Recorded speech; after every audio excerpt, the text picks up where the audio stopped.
Buenas tardes, hermanos. Vamos a seguir reflexionando un poquito sobre la gracia,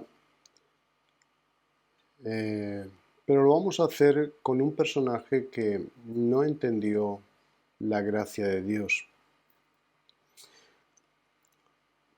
Hay un momento muy concreto en que Dios se definió a sí mismo.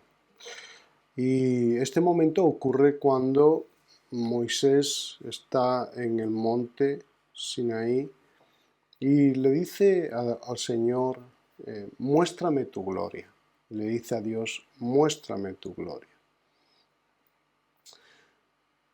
Y la palabra en Éxodo nos dice lo siguiente, Éxodo 34 del 5 al 7. Y Jehová descendió de la nube y estuvo con Moisés, proclamando el nombre de Jehová. Y pasando Jehová por delante de él, proclamó: Jehová, Jehová, fuerte, misericordioso y piadoso, tardo para la ira y grande en misericordia y verdad, que guarda misericordia a millares, que perdona la iniquidad, la rebelión y el pecado, y que de ningún modo tendrá por inocente al malvado, que visita la iniquidad de los padres sobre los hijos y sobre los hijos de los hijos, hasta la tercera y cuarta generación.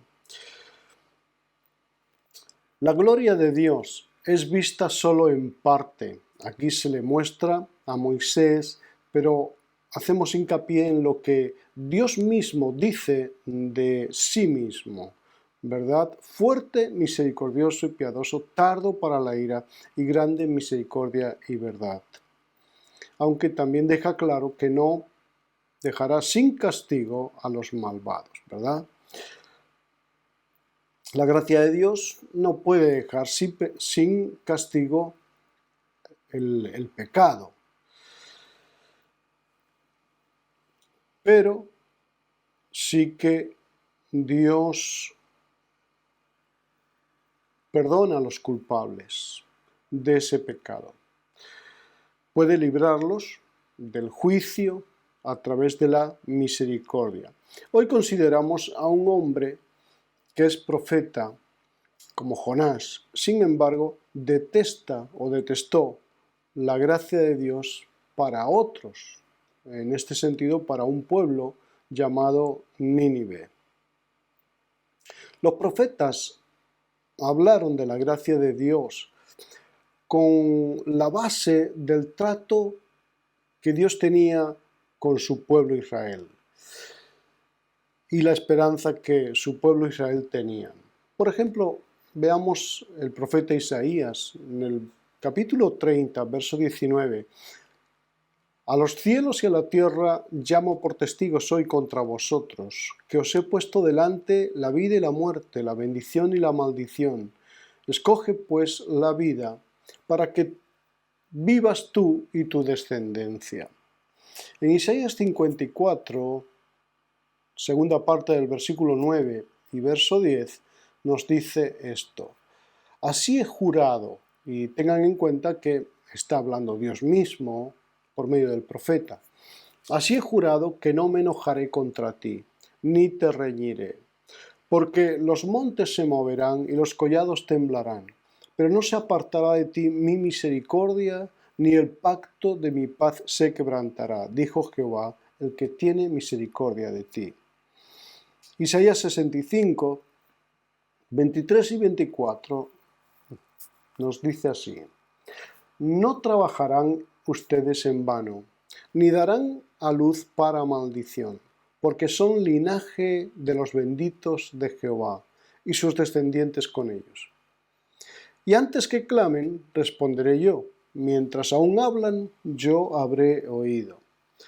Bueno, son textos que a través del profeta Isaías vemos que hablan de esa gracia de Dios, a pesar de que Dios castigará el pecado, pero vemos que hay un decreto de Dios a bendecir a su pueblo y a guiarlos por sendas de justicia. Ahora ese es el contraste que vamos a ver con el profeta Jonás. Jonás es un profeta de Dios y es posterior al tiempo de Isaías. Se podría esperar que Jonás se hubiera gozado en la gracia de Dios, pero no fue así. No fue así, pues entendía la gracia como un bien para ellos y de ellos, como pueblo de Dios, pero no para otros, no para otras naciones. Y quizá si hubiera sido otra clase de pueblo, no sabemos cómo hubiera actuado Jonás. Pero Dios habla a Jonás para ir a predicar a Nínive, para que Nínive fuera salvado del juicio de Dios si Nínive oía el mensaje, oía al mensajero y se arrepentía de su pecado. Pero Jonás se rehusó a hacerlo de pleno. No quería que esos gentiles impíos, malvados y crueles como eran, porque en la historia de los sirios, pues Nínive era una parte del imperio sirio también anteriormente, eran crueles, eran conquistadores muy feroces y a sus víctimas, a los que cogían como esclavos, realmente los torturaban terroríficamente. Era algo espantoso. Entonces, Jonás, yo creo que pensó que no lo merecían en absoluto, no merecían misericordia ni gracia de Dios esta gente. Y Jonás huye para no hacer la voluntad de Dios, para no dar el mensaje de perdón para este pueblo. Y huye, compra un pasaje, sube a un barco y sale para alejarse lo más posible de Nínive y lo más posible de Dios mismo, ¿verdad? Para esconderse de Dios, para estar bien lejos. Ahora, en el camino del barco, cuando iban para el lugar de su huida, que era el puerto de Tarsis, sucede una gran tormenta. Esa tormenta Jonás sabe que es por causa de él que está sucediendo y pone en peligro también a los marineros, a la tripulación del barco. Él no quiere decir la verdad y confiesa finalmente, le arrancan esa verdad, confiesa que es un profeta del Dios verdadero, del Dios que hizo los cielos y la tierra. Esa es su confesión. Y confiesa que está huyendo de hacer la voluntad de Dios y que por esa causa está ocurriendo esa gran tormenta. Así que les dice a los marineros que la tormenta se va a aplacar si ellos lo echan a Jonás al mar. Aún así los marineros intentan salvar la vida a Jonás, porque intentan luchar para esquivar la tormenta y ver si podían salir adelante, pero ven que no, y esos marineros oran a Dios, claman a Dios. Finalmente, esos marineros tienen que lanzar a Jonás al mar porque la tormenta se embravecía más y más y iban a hundirse. Entonces, el capítulo 2, cuando ya han lanzado a Jonás al mar, nos habla de que Dios envió un gran pez para que tragase a Jonás. Aparentemente era una destrucción, la destrucción del profeta, ¿verdad? Pero sin embargo, ahí estaba Dios proveyendo salvación para el profeta. ¿Cómo debió sentirse Jonás en el vientre de ese gran pez? Ahí estuvo por 3 días. ¿Cómo debió sentirse? Todo maloliente, pensando que iba a morir realmente, que no había nada más que hacer Y ahí, cuando está en esa situación, ahí hay un momento cuando Jonás comienza a orar. Sin embargo, esa oración no se parece a una oración de clamor, de súplica. Jonás habla demasiado de sí mismo, de su experiencia, de su peligro, de la angustia, de la agonía que está teniendo, y habla poco de Dios. Habla de una forma de una forma dura hacia los paganos, y en comparación con ellos, él se eleva así a sí mismo. Él dice en Jonás 2, 8, 9, dice: los que siguen vanidades ilusorias, su misericordia abandonan. Así que está hablando de los impíos, siguiendo a ídolos y vanidades ilusorias, y dice: no tienen misericordia ninguna. Mas yo, con voz de alabanza, te ofreceré sacrificios, pagaré lo que prometí. La salvación es de Jehová. La verdad que en la oración que él hace no hay referencias a su pecado, a la huida de Dios, a la desobediencia hacia la palabra del Señor. No hay referencias al pecado, ni hay indicios al arrepentimiento. Habla de los gentiles, como hemos dicho, como pecadores, y de sí mismo como justo. Jonás el profeta está actuando de una forma bien dura en todos los hechos que se narran en su libro. La última frase de la oración de Jonás es una afirmación que dice: la salvación es de Jehová. Esta expresión la encontramos en el Salmo 3, verso del 6 al 8. Dice: no temeré a 10 millares de gente que pusieren sitio contra mí. Levántate, Jehová, sálvame, Dios mío, porque tú heriste a todos mis enemigos en la mejilla. Los dientes de los perversos quebrantaste. La salvación es de Jehová. Sobre tu pueblo sea tu bendición. Las últimas palabras del versículo 8 son las mismas palabras que Jonás dijo en su oración. La salvación es de Jehová. Pero no están incluidas la parte final que dice: sobre tu pueblo sea tu bendición. Aunque no están ahí incluidas en la oración de Jonás, pero están implícitas.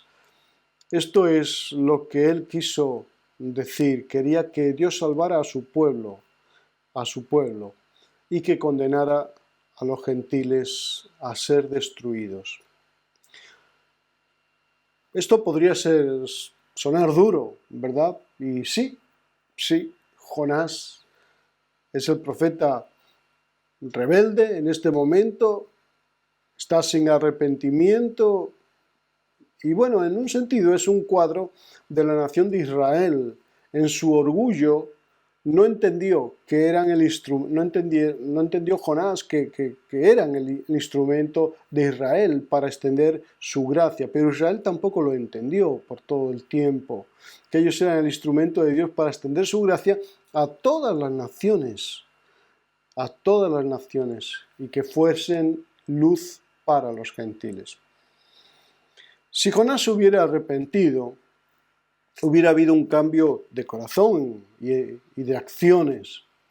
Se hubiera dirigido seguramente inmediatamente a Nínive, donde Dios lo había ordenado ir, pero en vez de ello, el capítulo 3 comienza con una reiteración de ese mandato. O sea, cuando el pez lo vomita en tierra, parece que hay un tiempo donde Jonás se relaja, vuelve a su nivel normal, y es Dios quien en el capítulo 3 nuevamente le dice por segunda vez lo que Jonás tiene que hacer. Así que Jonás no fue a Nínive inmediatamente cuando fue vomitado por el pez a la tierra, sino que esperó y esperó hasta que Dios se lo ordenó nuevamente. Y en esta segunda vez que Dios se lo ordena, entonces Jonás obedece. Va a Nínive, eso sí, con muy pocos deseos, y proclama el mensaje que Dios le ha entregado, pero lo proclama también con desgana. En un sentido es el mensaje evangelístico más corto de la historia, ¿verdad? Pasa por todo el pueblo de Nínive, por toda la gran ciudad, diciendo: de aquí a 40 días Nínive será destruida. De aquí a 40 días Nínive será destruida.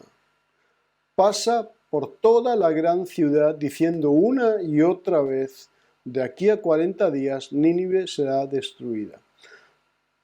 Un mensaje evangelístico un poquito confuso, no diríamos nosotros que eso es un mensaje evangelístico, ¿verdad? Sino una afirmación condenatoria totalmente. Pero toda la población, aún con esa corta predicación, con esa advertencia, toda la población se arrepintió. Y lo demostraron humillándose delante de Dios. El rey de ese lugar, de Nínive, llamó al ayuno y condujo a la nación, o a esa ciudad, al arrepentimiento. Y lo hizo con confianza en el Dios de los cielos y de la tierra, en el Dios creyendo que éste era misericordioso. En Jeremías 18:8 dice: pero si esos pueblos se convirtieren de su maldad, contra la cual hablé, yo me arrepentiré del mal que había pensado hacerles.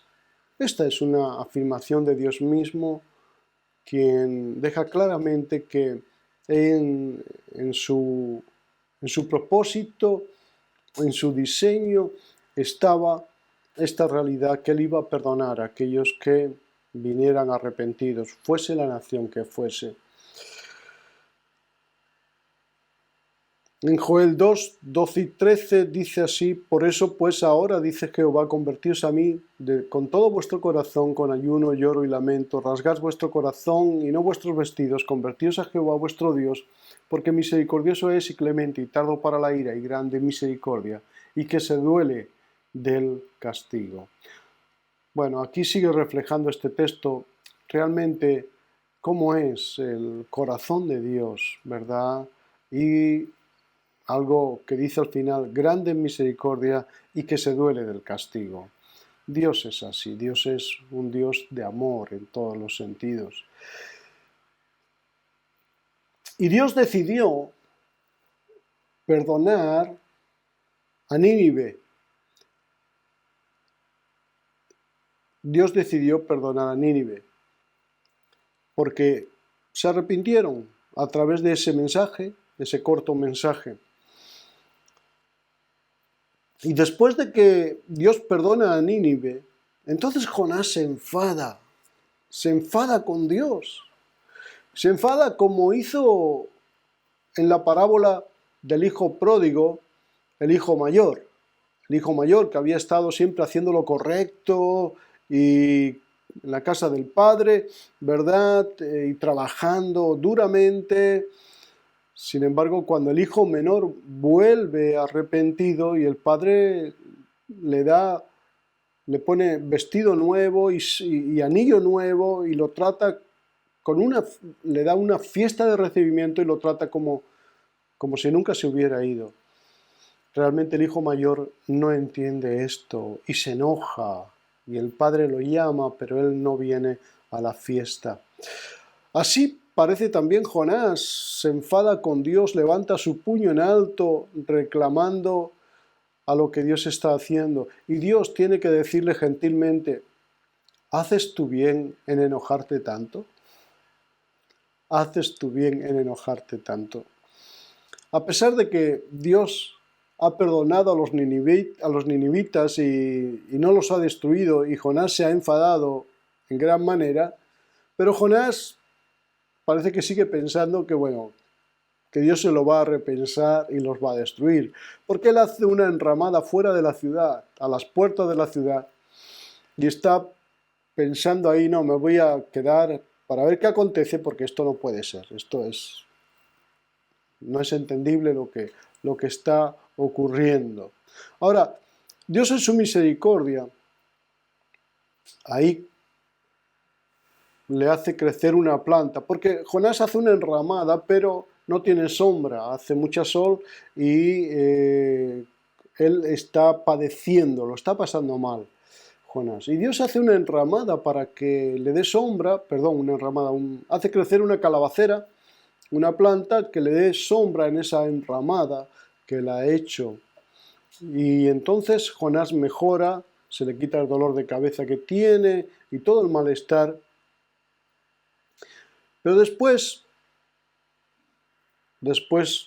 que tiene esa calabacera unas horas, o un día, unos días, no sabemos bien el tiempo, después de eso, quizá un día o 2 días, Dios hace que la planta se seque y él se queda sin sombra y comienza a pasarlo muy mal. Y se enoja nuevamente porque la calabacera le había sido quitada. Jonás estaba enojado con la gracia de Dios. Estaba enojado cuando Dios le quita la calabacera que le daba sombra, ¿verdad? Y Dios le tiene que preguntar a Jonás, ¿es justo que tú te enfades tanto por esta calabacera? Que en un día había nacido, y en un día prácticamente, como hablando Dios de lo rápido que se secó, y en un día prácticamente se ha secado. Es justo que tú te enfades tanto por esta calabacera en la que tú no pusiste ni hiciste nada por ella, y que no sientas nada por tantas personas que iban a morir, más de muchísimas personas que iban a morir.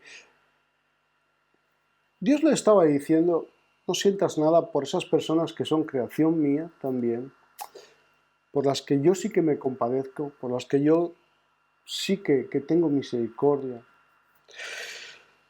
Jonás estaba enojado con la gracia de Dios.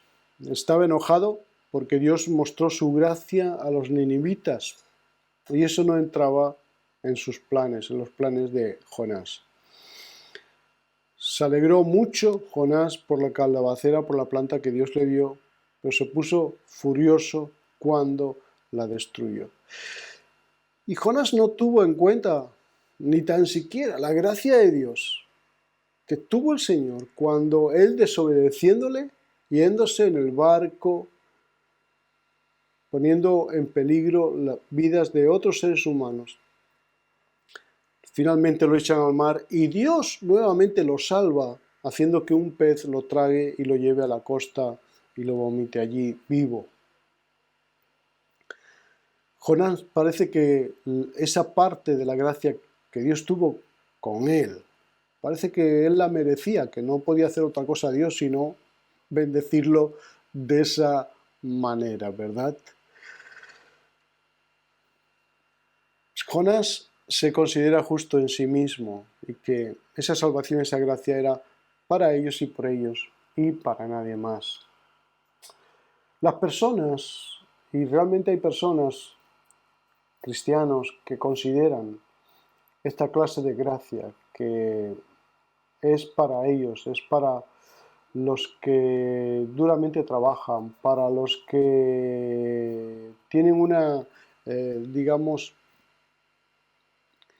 claras señales, según ellos, de que son del pueblo de Dios, así como le ocurría también a Israel.